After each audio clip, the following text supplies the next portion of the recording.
Hello दोस्तों, नमस्कार। स्वागत है एक बार फिर से आप सभी का हमारे YouTube चैनल पर जिसका नाम है भारत शिक्षा। और मैं भरत आप लोगों का बहुत बहुत स्वागत करता हूं। आज के इस वीडियो में हम स्टार्ट करने वाले क्रिया यानी कि वर्ब। क्रिया यानी कि वो किया गया कार्य, उसको हम क्रिया कहते हैं। तो क्रिया स्टार्ट करने से पहले मैं आप लोगों से आग्रह करता हूँ, अगर अभी तक आप लोगों ने हमारा चैनल सब्सक्राइब नहीं किया है तो प्लीज जल्दी से सब्सक्राइब कर लीजिए और बेल आइकन पर क्लिक कर लीजिए। और हाँ, वीडियो पसंद आए तो अंत में लाइक और शेयर करना ना भूलें। चलिए स्टार्ट करते हैं आज का लेक्चर। ठीक है, तो आज पढ़ने वाले हम क्रिया। ठीक है, संज्ञा, सर्वनाम, विशेषण और कारक हम लोगों ने पिछले लेक्चर में पढ़ चुके हैं। तो उसके बाद जो नया चैप्टर आता है वो है क्रिया। ठीक है, तो क्रिया क्या है? जिन शब्दों से, तो इसकी सीधे सीधे हम डेफिनेशन समझ लेते हैं। जिन शब्दों से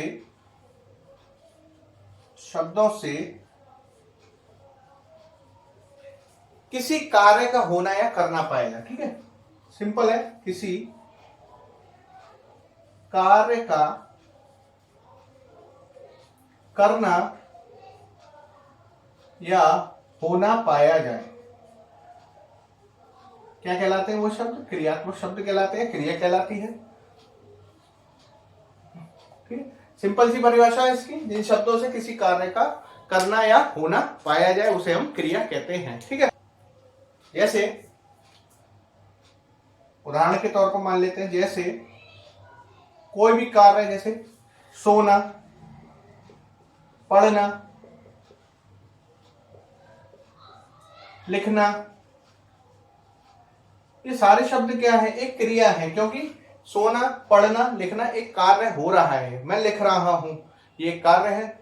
पढ़ना, मैं पढ़ रहा हूं, ये भी एक कार्य है। इसी प्रकार सोना भी एक कार्य है। वैसे कार्य की श्रेणी में नहीं है, लेकिन सोना भी एक क्रिया है। ठीक है, हंसना, ये जितने भी शब्द है ये सब क्रिया की श्रेणी में आते हैं। ठीक है, जिसमें कोई कार्य हो रहा है या किया जा रहा है। ठीक है, तो ये सारे सारे क्या हैं? शब्द क्रियात्मक शब्द या क्रिया शब्द कहलाते हैं। नेक्स्ट इसमें देख लेते हैं, जो नेक्स्ट है धातु। ठीक है, अब धातु क्या होता है? धातु क्या होते हैं? धातु हमारे जो संस्कृत के शब्द होते हैं क्रिया वाले, वो सीधे सीधे उठा लिए जाते हैं। जो मूल शब्द होते हैं जिनमें संस्कृत में ज्यादातर उपयोग किए जाते हैं, वो क्या कहलाते हैं? धातु शब्द कहलाते हैं। ठीक है, तो लिख लेंगे इसमें, जो शब्द, या फिर ऐसे डायरेक्ट लिखिए, जो क्रियाओं का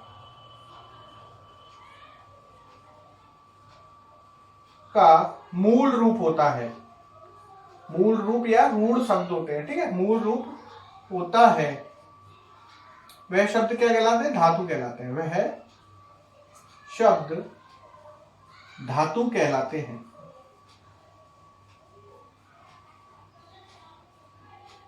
ठीक है, अब इनका मूल शब्द देख लीजिए। जैसे यहां पे मैंने लिखा है सोना, तो उसको अगर मैं उदाहरण के तौर पर धातु के रूप में लिखूंगा तो क्या लिखूंगा? उदाहरण में सोना, ना हटा देंगे इसमें तो जो सो हो जाएगा, इसका मूल शब्द या धातु शब्द हो जाएगा। इसी प्रकार पढ़ना का पढ़, लिखना का लिख। ठीक है, ज्यो की तो जो शब्द लिखे जाते हैं वो क्या कहलाते हैं? धातु कहलाते हैं। हंसना का हंस। ठीक है, ये सारे के सारे शब्द क्या है? धातु शब्द है। समझ में आ गया होगा आपको। ठीक है, जो क्रियाओं का मूल रूप होता है उसे हम उस शब्द को हम धातु रूप कहते हैं। ठीक है, आपने पहले भी पढ़ा होगा, इससे रिवीजन हो जाएगा आपका और एक एक शब्द हम पढ़ते चलेंगे, बेसिक से सारी चीजें पढ़ते चलेंगे। इसके बाद आ जाता है अपना क्रियाओं के कितने भेद होते हैं, क्रियाओं के प्रकार, उसमें नया डालते हैं हम। तो नेक्स्ट आ जाता है क्रियाओं के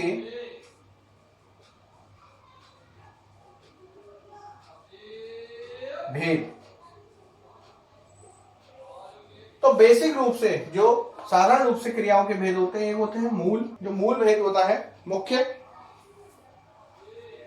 मुख्य क्रिया या मेन वर्ब जो इंग्लिश में बोलते हैं, मुख्य क्रिया।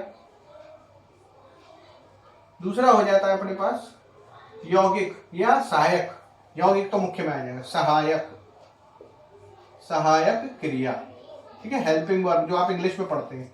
मुख्य क्रिया यानी मेन वर्ब और सहायक क्रिया यानी helping verb, is am are, जो आपने इंग्लिश में भी पढ़ा होगा। तो सहायक क्रिया वाले शब्द पहले देख लेते हैं कौन कौन से होंगे। चुका, चुकी, रहा, रही, ठीक है। और ये सारे के सारे अपने सहायक क्रियाओं में आते हैं। अब इसका हम कोई उदाहरण देख लेते हैं, आपको सीधे से समझ में आ जाएगा। जैसे मैं उदाहरण ले लेता हूं सहायक क्रिया के लिए। उदाहरण मैं ले लेता हूं, मैं खाना खा चुका हूं। अब इसमें समझिए, ठीक है। क्रिया जिन शब्दों से कार्य को होना पाया जाए, उसमें हमने देखा धातु कौन से होते हैं। अब क्रियाओं में भेद मुख्य और सहायक क्रिया। तो इसमें देखेंगे मुख्य क्रिया कौन सी है, सहायक क्रिया कौन सी है। मुख्य क्रिया कौन सी होती है, जो सोना, हंसना, पढ़ना, लिखना, जो हमें डायरेक्ट किसी भी क्रिया का होना बता रही हो, कार्य का होना बता रही है। तो इसमें खाना, खाना, ठीक है, ये खा, ये तो हो गई इसमें मुख्य क्रिया, ठीक है, मुख्य क्रिया हो गई। चुका अभी हमने पढ़ा था, ये क्या हो जाएगी, सहायक क्रिया, ठीक है। तो सिंपल है, आसानी से आप पहचान सकते हैं कि जो मुख्य क्रिया होगी वो खाना, पीना, हंसना, रोना, गाना, उड़ना, बैठना, ये सारी मुख्य क्रियाओं में आएंगी।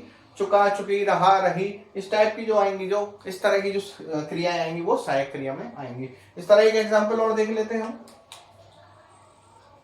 राधा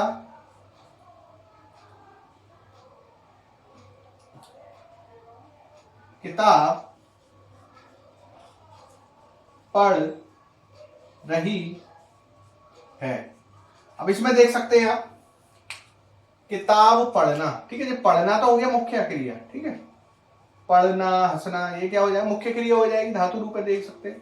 रही है, ये क्या हो जाएगी, ये सहायक क्रिया हो जाएगी, ठीक है। तो इस तरह हम किसी भी शब्दों में से या किसी भी वाक्य में से हम क्या मुख्य क्रिया और सहायक क्रिया को चुन सकते हैं। तो सहायक क्रिया में ये सब चीजें आती है। अब आते हैं मुख्य क्रिया पर, इसमें कई सारे भेद है, वो हम एक एक करके अब पढ़ेंगे, ठीक है। अब आ जाता है अपने पास मुख्य क्रिया, ठीक है, जो हमने पहला भाग पढ़ा था, मुख्य क्रियाएं,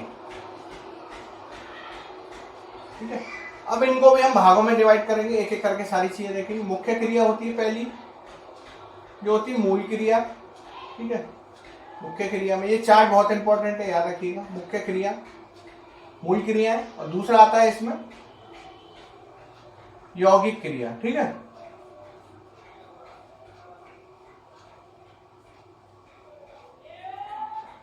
मुख्य क्रिया फिर यौगिक क्रिया है,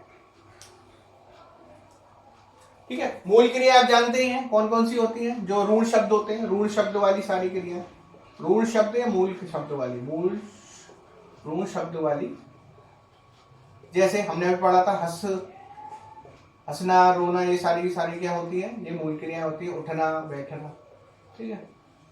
यौगिक क्रियाओं में भी हम भाग पढ़ेंगे अब, ठीक है, कंफ्यूज नहीं होगा। मुख्य क्रिया पढ़ी थी, फिर दूसरी हमने सहायक क्रिया पढ़ी थी। सहायक क्रिया के हमने एग्जाम्पल देख चुके हैं, उसका उदाहरण भी देख चुके हैं, उनकी परिभाषा भी देख चुके हैं। मुख्य क्रियाओं में देख लीजिए, पहला आया था मूल क्रिया और यौगिक क्रिया। मूल क्रिया में हमने देखा ऋण शब्द वाली जितनी क्रियाएं होती है, जैसे हंसना, रोना, उठना, ये सारी की सारी क्या है, मूल क्रिया है। अब यौगिक क्रियाओं में हम भागों में बताएंगे। यौगिक क्रियाओं में पहला आता है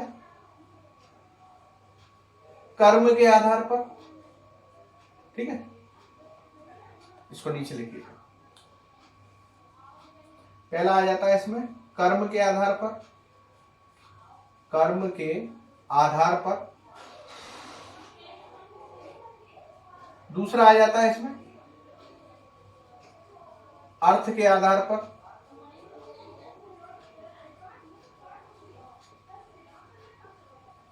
और तीसरा जो आ जाता है इसमें, वो आ जाता है अन्य क्रिया।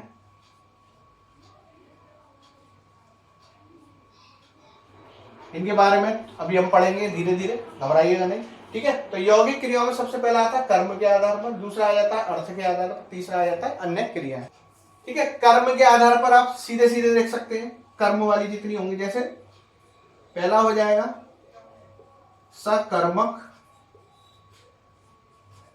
ठीक है, सकर्मक क्रिया, बड़ा लिख देते हैं, सकर्मक क्रियाएं या क्रिया। दूसरा आ जाता है अकर्मक क्रिया,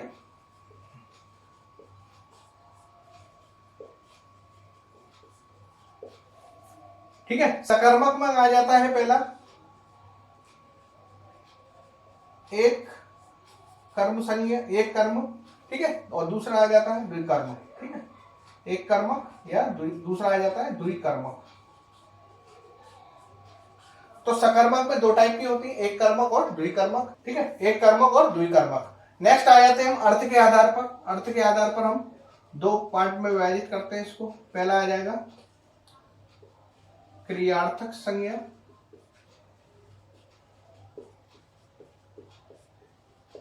और दूसरा आ जाएगा प्रेरणार्थक। दूसरा आ जाएगा, नीचे लिख लीजिए इसको, प्रेरणार्थक क्रिया। ठीक है, तो देख सकते हैं कर्म के आधार पर पहली होगी सकर्मक, फिर दूसरी अकर्मक। सकर्मक में आती है एक कर्मीय और दूसरी द्विकर्मीय। इनके बारे में एक एक करके हम आसानी से पढ़ेंगे। और अर्थ के आधार पर क्रियार्थक संज्ञा, दूसरी प्रेरणार्थक क्रिया। ठीक है, अन्य क्रियाओं में अभी हम देखेंगे कौन कौन सी क्रिया आती है। तो ये अपना चार्ट है, इस तरह से आपको याद रखना है। ठीक है, अब आगे बढ़ते हैं, इसमें देखते हैं एक एक करके सारी चीजें देखते हैं। मूल क्रिया में पढ़ चुके हैं, यौगिक क्रियाओं में देखेंगे कर्म के आधार पर, अर्थ के आधार पर और अन्य क्रिया। ठीक है, तो पहला आ जाता है अपना, हमने देखा था अभी चार्ट में। ठीक है, मूल क्रिया और यौगिक क्रिया। अब मूल क्रियाओं में यौगिक क्रियाओं में सबसे पहले देख लेते हैं यौगिक क्रिया। यौगिक में सबसे पहले जो अपने पार्ट आता है वो आता है सकर्मक क्रिया। ठीक है, अभी देखा था सकर्मक क्रियाएं। ठीक है, सकर्मक क्रियाएं जिसको प्रभाव पड़ता है। ठीक है, सीधे सीधे देखिए तो इसकी परिभाषा आ जाती है, जिन क्रियाओं का प्रभाव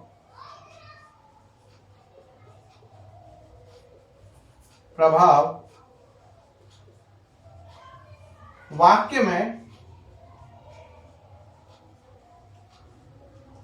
कर्म पर पड़ता है।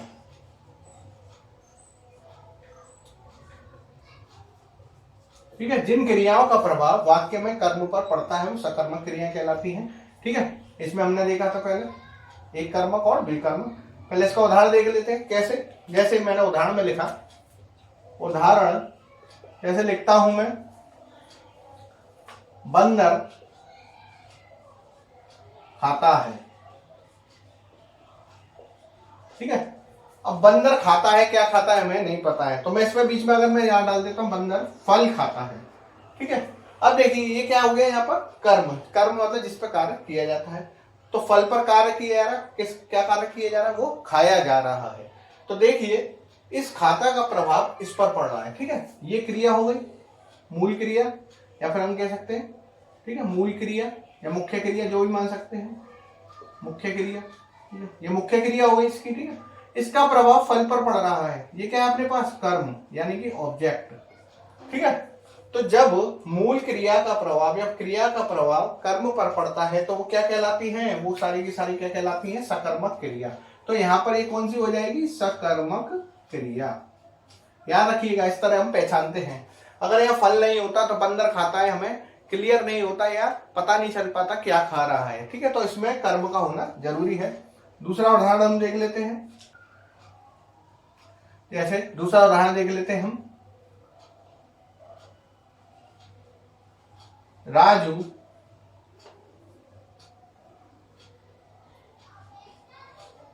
पिक्चर देख रहा है।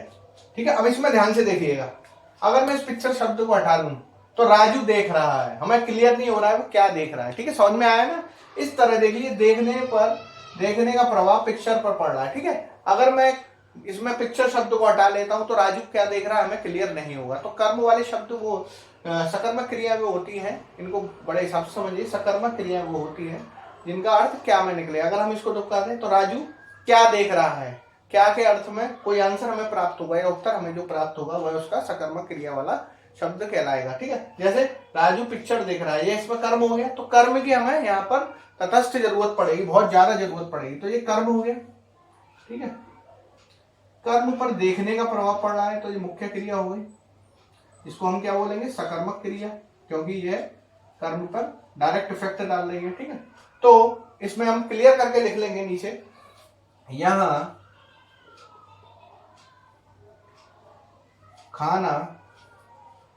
खाने का प्रभाव फल पर तथा देखने का प्रभाव किस पर पड़ रहा है, पिक्चर पर, तो ये कैसी क्रिया हो जाएगी, सकर्मक क्रिया, पर पड़ रहा है। ठीक है, समझ में आ गया होगा। तो जब क्रिया का प्रभाव कर्म पर पड़े, क्रिया का प्रभाव कर्म पर पड़े, वो कैसी हो जाती है, वो सकर्मक क्रिया हो जाएगी। तो खाने का प्रभाव फल पर पड़ रहा है और देखने का प्रभाव किस पर पड़ रहा है, पिक्चर पर।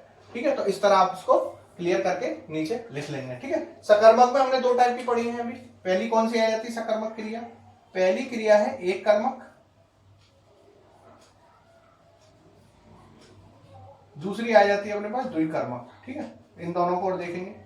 द्विकर्मक, एक कर्मक में हम देखेंगे सबसे पहले जो एक कर्मक वाली है, जिस क्रिया को एक ही कर्म अपेक्षित हो। ठीक है, ठीक है, वह कैसे कहलाएंगी, एक कर्मक क्रिया कहलाएंगी। जैसे अभी हमने इसमें भी देखा था, उदाहरण राहुल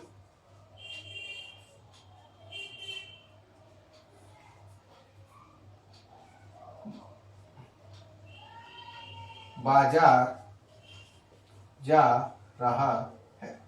ठीक है, देख सकते हैं जाने का प्रभाव किस पर पड़ रहा है, बाजार पर। तो एक ही क्रिया एक ही कर्म को, वो सॉरी क्रिया एक ही कर्म को अपेक्षित कर रही है, उस पर प्रभाव डाल रही है। दूसरा देख लेते हैं, इसमें देख लीजिए जाने का प्रभाव केवल बाजार पर पड़ रहा है, तो इसमें एक कर्मक क्रिया होगी। अब दूसरा हम द्विकर्मक देखते हैं किस तरह, जब जिस क्रिया को 2 कर्म अपेक्षित हो या 2 कर्म अपेक्षित हो, जिस क्रिया को 2 कर्म अपेक्षित हों,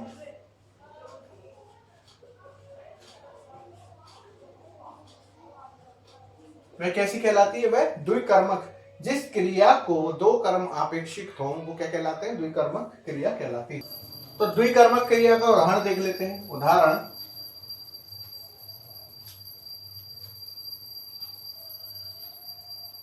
मोहन ने हरि को हिंदी की किताब दे दी। अब देखिए इसमें देना, ठीक है, देना मुख्य क्रिया हो गई। इस देने का प्रभाव किताब पर भी पड़ रहा है और किसको दी जा रही है, उस पर भी पड़ रहा है। ठीक है, तो यहां लिखिएगा जब क्रिया का प्रभाव 2 कर्म पर यहां क्लियर पड़ रहा है, तो लिख लेंगे नोट में, नोट यहां देने का प्रभाव